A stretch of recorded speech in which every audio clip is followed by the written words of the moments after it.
İçerisindeki bölümlerin bir köklülüğü, yani eski bir eskilikleri var, öğrencileri var ki Başar da onlardan bir tanesi. Evet. İsterseniz bu durumu bize tam bir izah edin. Çünkü tercih dönemindeki gençlerin bu özellikleri çok iyi bilmeleri gerekiyor. Tabii ki. Fakültemiz yeni kuruldu ama aslında temelleri 2004'e dayanıyor. Ticari Bilimler Fakültesi olarak anılıyordu. Geçtiğimiz sene 9 bölümü olan Ticari Bilimler Fakültesi yeni bir yapılanmaya girdi. Bu yapılanma içerisinde biz 4 tane bilişim bölümü ayrılarak yeni fakültemize geçiş yaptık. Bunlar bilişim sistemleri ve teknolojileri, bilgi güvenliği teknolojileri, yönetim bilişim sistemleri ve yazılım geliştirme. Evet. Şimdi tabii bu son derece doğru bir olay. Üniversitenizin, ben şöyle söyleyeceğim, o güzel kampüsünün toprakkenki haliyle biliyorum. O zaman müsaade ederseniz Onursal Başkanınız ama 1975'ten beri benim abim olan Sayın Bedrettin Dalan Beyefendi'ye de buradan saygılarımı iletmek istiyorum. Efendim, şimdi bilişimciler ne demek, ne yapar yani? Bu kavramı herkes kullanıyor, evet, ama şimdi bu işin uzmanı olarak bir açıklar mısınız efendim? Tabii ki. Biz bilişim profesyonelleri yetiştiriyoruz. Bilişim profesyonelleri bir şirketteki verimliliği arttırmak adına gerekli altyapı, teknolojik altyapıyı belirler, uygular ve bazen de geliştirir. Geliştirme kısmında yazılım geliştirmesi yapıyoruz. Yazılım mühendisliği yapabiliyoruz yani. Donanım mühendisliği yapamıyoruz. Bu anlamda bilgisayar mühendisliğinden ayrılıyoruz. Esas durduğu yer itibariyle onu söyleyebilmek çok zor aslında. Bir köprü görevi görüyoruz. Yani bir yerde bir teknoloji ihtiyacı var, teknolojik bir ihtiyaç var. Bunu geliştiricilere aktarmaya çalışıyoruz. Ama istediğimiz zaman geliştirici rolüne de girebiliyoruz yazılım tarafında. Veya dilersek ihtiyaç kısmına geçip orada, çünkü yönetimsel dersler de veriyoruz fakültemizde.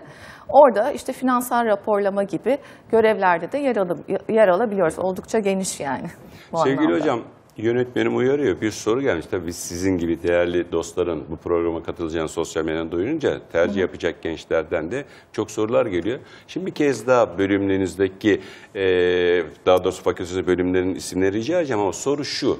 Acaba bir bölümü kazanan öğrenci diğer bölümlerden ya da bir başka fakültenin bölümüne ders alabiliyorlar mı? Modüler bir sistem var mı? Onu soruyorlar. Tabii.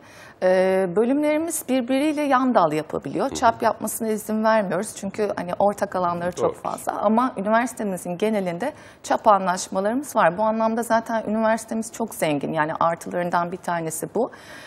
Ve çok vizyoner öğrencilerimiz var. Çok bambaşka bölümlerden çap için istek geliyor ve biz hemen anlaşmaları hazırlıyoruz. Mesela radyo, televizyon gibi ya da iç mimarlık gibi, endüstri tasarımı gibi bu öğrenciler çap yapabiliyorlar bölümlerimizle beraber. Sizinkiler ne düşünür mesela çap yaparken başka fakültelerden? Bizimkiler ilgi alanlarına Sizinkiler göre, bizimkiler. evet, bizimkiler ilgi alanlarına göre yapıyorlar. Çünkü şu bir gerçek, yani artık dijital çağda yaşıyoruz. Dönüştürücü teknolojiler sürekli önümüzde.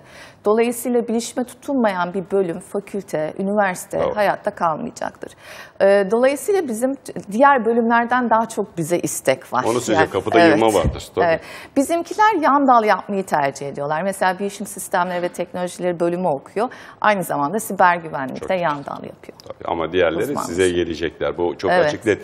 Şimdi efendim, bölümünüz çok değerli devlet, vakıf ya da Kıbrıs üniversitelerinde var. Evet. Peki sizin bölümünüzün farklılıkları ne? Ana başlıklarla bir öğrenmek istiyorum. Tabii. Bu konu zaten akademik tarafta Türkiye'de çok eski bir konu değil. Yani ilk kez 95'te kuruldu bir devlet üniversitesinde.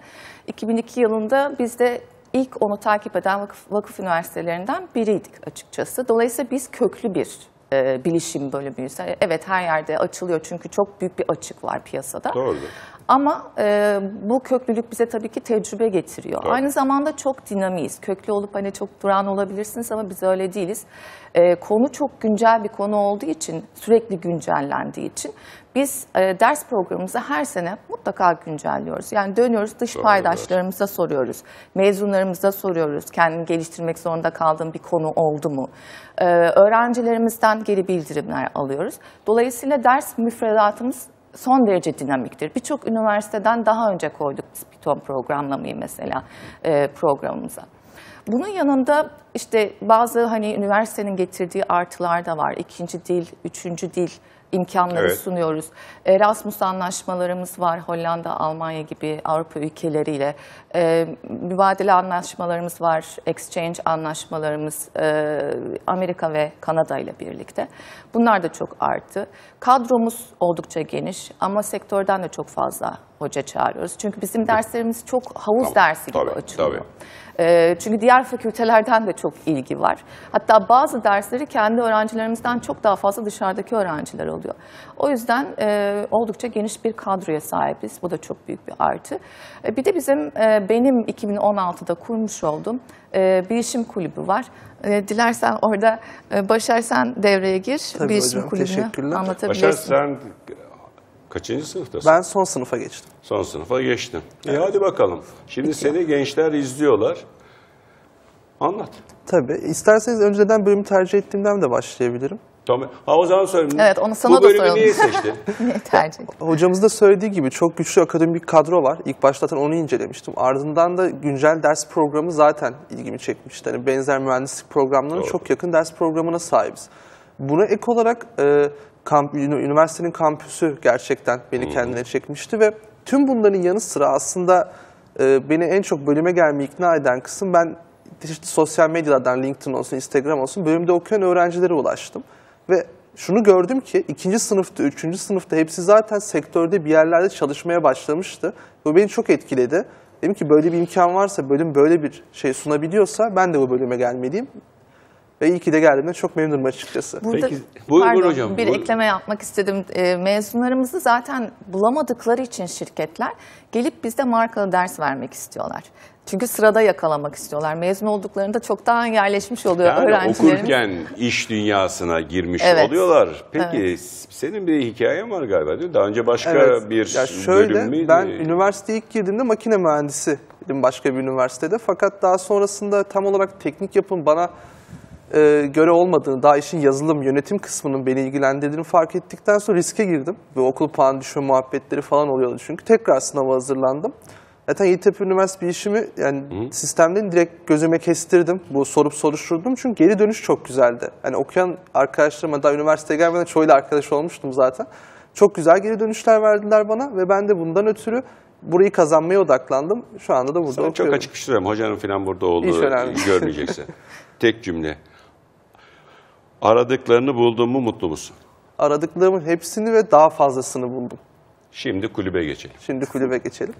Biz bilişim kulübü olarak üyelerimizin arasındaki etkileşimi arttırmayı ve onları profesyonel çalışma hayatlarına daha çabuk entegre etmeyi amaçlıyoruz. Peki bunları nasıl yapıyoruz? Bizim kulüp olarak aslında bir yol haritamız var. Bunun en başında da konferanslar geliyor. Biz daha öncesinde uluslararası bir yönetim bilişim zirvesine ev sahipliği yaptık. Yine Yeditepe Üniversitesi'nde kulüp olarak. Bundan daha yakın tarihlerde bir konferans maratonu gerçekleştirdik. UinConf adını verdiğimiz. Bu neden önemli? Çünkü bilişim çok geniş bir skala. Yani bunun içinde siber güvenlik var, veri bilimi var, dijital oyun geliştirme var, blockchain var. Şu an çok konuştuğumuz gündemimizde olan yapay zeka var. Bu noktadan ötürü öğrenci tamam geldi, bilişim bölümü okuyorum diyor. Fakat tam kafasında hangi tarafa yöneleceğini bilemiyor. Bu konferans sonunda biz her günü bu alanlardan uzman konuşmacılara ayırıyoruz. Ve onlar kendi sektörlerindeki kariyer imkanlarından bahsediyorlar. Buradan çıktıktan sonra da öğrenci artık kafası şunu diyor. Ha tamam, siber güvenlik güzel bir şeymiş diyor. Tabii biz konferanslarla sınırlı kalmıyoruz. Hemen şirket gezileri gerçekleştiriyoruz. Burada da o ortamdaki çalışma ortamını, o şirket kültürünü, çünkü çalışacağımız yerde şirket kültürü çok önemli. Hatta oraya gittikleri zaman staj imkanı yakalayan arkadaşlarımız da var. Hani iyi anlaşırlarsa, gözüne kestirirlerse. CV'siyle hazır gidenler oluyor. O çok güzel bir şey. En son hatırladığım kadarıyla Aselsan gezisi yapmıştık Ankara'ya. Orada silah sektöründeki haberleşme sistemlerini görmüştük. Yine telekomünikasyon firmalarına gittik, e-ticaret firmalarına gittik. Türkiye'deki yabancı merkezli, Türkiye'de ofisleri olan firmalara, oyun stüdyolarını ziyaret ettik. Hemen ardından da bizim yine bu çalıştığımız, ziyaret ettiğimiz şirketlerden de bize eğitim vermek isteyenler oluyor, sertifikalı. Onlar oluyor. Diğer başka talep olursa arkadaşlarımızdan yine onlardan çağırıyoruz. Sertifikalı eğitimler veriyoruz kampüsümüz içerisinde.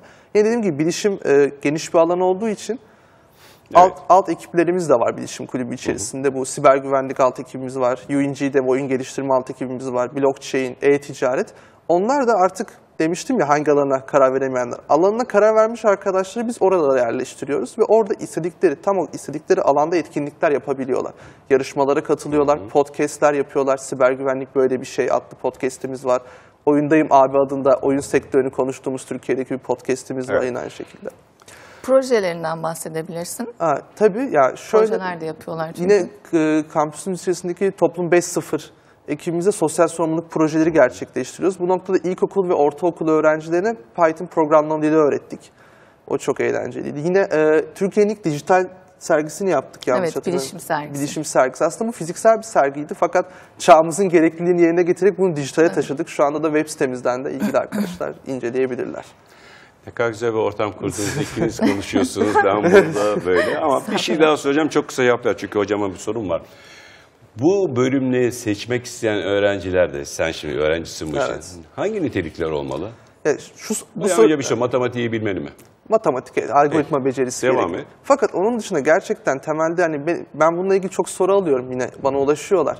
Hani ben pek bir şey bilmiyorum. Gelsem sorun olur mu? Hiçbir sıkıntı yok. Biz temelden ulaşabileceğiniz en üst düzeye kadar zaten gerekli eğitimi görüyoruz.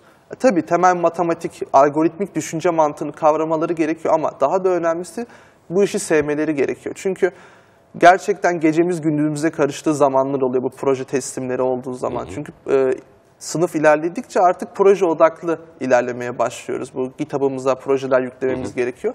Ve orada artık gece gündüz birbirine karışan. İşi sevmeyen biri bu topa girmemeli bence. Peki. Şimdi sevgili hocam, öğrenci anlattı. Memnun. Çok açık net de ben sizin üniversitede biliyorum. Bir kere günün şartlarına göre hemen program değiştirebilen, sektörle iç içe olabilen ve bununla birlikte de öğrencisinin staj yaparaktan hayata profesyonel hazırlamada son derece önemli adımlar attığına geldik. Şimdi gelelim üniversiteyi seçerken adaylar nelere dikkat etsinler. Şöyle başlıklarla devam edelim. Olur. Yani üniversitenin imkanları çok önemli. Yani özellikle mesela biz gelmişsinizdir, yemyeşil bir kampüste yaşıyoruz. Ödüllü bir kampüs, sürdürülebilirlik çalışmaları yapıyoruz. Hatta orada bir projemiz var, akıllı kampüs projesi. Gene gönüllü öğrencilerle ve mezun öğrencilerle çalışıyoruz orada da. Bu çok önemli. Bunun yanında biz 13 fakülte, bir uygulamalı yüksekokulu, bir meslek yüksekokulu hepimiz bir aradayız. Bu da bize inanılmaz bir çeşitlilik katıyor, entelektüellik katıyor. Bunun yanında 50'den fazla kulübümüz var, öğrenci kulübümüz ve bunların hepsi çok aktif. Demin bir tanesinin ne yaptığını anlattı Başar. Bunu 50 ile çarpın. Sürekli kampüste bir etkinlik peşinde koşabiliyoruz. Yani bu da bize tabii sosyal aktivite olarak dönüyor. Bunlar bence çok önemli. Bu çeşitliliği arasınlar derim. Çap yan dal zenginliğini arasınlar derim. Bir de şöyle bir özelliği de var bizim bilişim bölümümüzün. Mesela öğrencinin normalde farklı bir zamanda ve farklı bir ücretle alabileceği pek çok sertifikayı biz derslerin içine koyduk. Dolayısıyla mezun olduğunda kursa gitmesi ya da bir sertifika almaya bir yere gitmesine gerek yok. Başar, bu konuda sen ne diyorsun? Ya açıkçası şunu söyleyebilirim. Üniversitenin tabii ki tercihlerini yazmadan önce üniversiteyi mutlaka ziyaret etmelerini tavsiye ediyorum. Yine zaten tercih tanıtım haftasında kulüpler de işin içinde okulu gezdiriyorlar, belli etkinlikler yapıyorlar. Yine kampüsümüzdeki her türlü departmanı ziyaret edebilirler. Bilgisayar laboratuvarlarını görebilirler. Yine Mac, Windows laboratuvarlarımız var. Evet. Yine çeşitli ofislerimiz var. Çok çeşitli bir laboratuvar seçeneği var. Yine bunları ziyaret edebilir, öğrencilerle konuşabilir. Yine hocalarımız yine orada olacak. Onlardan deneyimleri, bilgiden alabilirler.